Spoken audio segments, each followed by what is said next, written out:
2010ஆம் ஆண்டு. அப்போது திமுக ஆளுங்கட்சி, அம்மா அவர்கள் எதிர்க்கட்சி. ஒரு பெரிய மிரட்டல் விடுத்து அம்மா அவர்களுக்கு எதிராக மதுரை மாவட்டத்தில் பல இடங்களில் போஸ்டர் ஒட்டியிருந்தார்கள். அந்த போஸ்டரில் அம்மா அவர்கள் மதுரைக்கு வந்தால் திரும்பி செல்ல மாட்டார், மதுரைக்கு அம்மா அவர்கள் வரக்கூடாது என்று மதுரை மாவட்டத்தில் பல இடங்களில் அந்த போஸ்டரை ஒட்டி பெரிய மிரட்டல் எல்லாம் கொடுத்தார்கள். அதேபோல் ஜெயா டிவிக்கும் மிரட்டல் தொலைபேசிகள், மிரட்டல் கடிதங்கள் வந்து கொண்டிருந்தது. ஜெயா டிவியின் செய்தி பிரிவினர் இந்த மிரட்டல்களை பற்றியெல்லாம் தியாகத்தலைவி சின்னம்மா அவர்களிடம் சொல்லி அம்மா அவர்களின் கவனத்திற்கு கொண்டு சென்றார்கள். அம்மா அவர்கள் துணிச்சல், வீரம், கம்பீரம் இவற்றின் ஒட்டுமொத்த உருவம். அதனால் புரட்சி தலைவி அம்மா அவர்கள், நான் மதுரைக்கு போய் தீருவேன், பொதுக்கூட்டத்தில் பேசியே தீருவேன், எது நடந்தாலும் எதிர்கொள்கிறேன் என்று சொல்கிறார்கள்.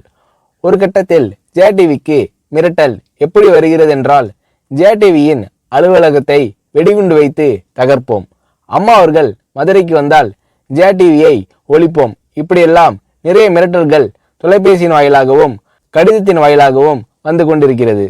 இந்த மிரட்டல்களை எல்லாம் கடந்து அம்மா அவர்கள் மதுரைக்கு சென்று பிரம்மாண்டமான பொதுக்கூட்டத்தில் லட்சக்கணக்கான மக்கள் மத்தியில் எழுச்சி உரையாற்றும் போது, ஒரு எதிர்க்கட்சியின் தலைவி என்ற முறையில் என்னை நீங்கள் மிரட்டுங்கள், ஒரு எதிர்க்கட்சியினை நான் நடத்துகிறேன் என்பதற்காக கழகத்தை மிரட்டுங்கள், ஜெயா டிவியை எதற்காக மிரட்டுகிறீர்கள், ஜெயா டிவியின் அலுவலகத்தை நீங்கள் தகர்ப்பீர்களா, ஜெயா டிவியை நீங்கள் ஒழித்து கட்டிவிடுவீர்களா, பார்க்கலாமா, ஜெயா டிவியை ஒழித்து கட்டிவிட்டால் என்னுடைய அரசியல் குரலை ஒழித்து விடலாம் என்று கனவு காணுகிறீர்களா?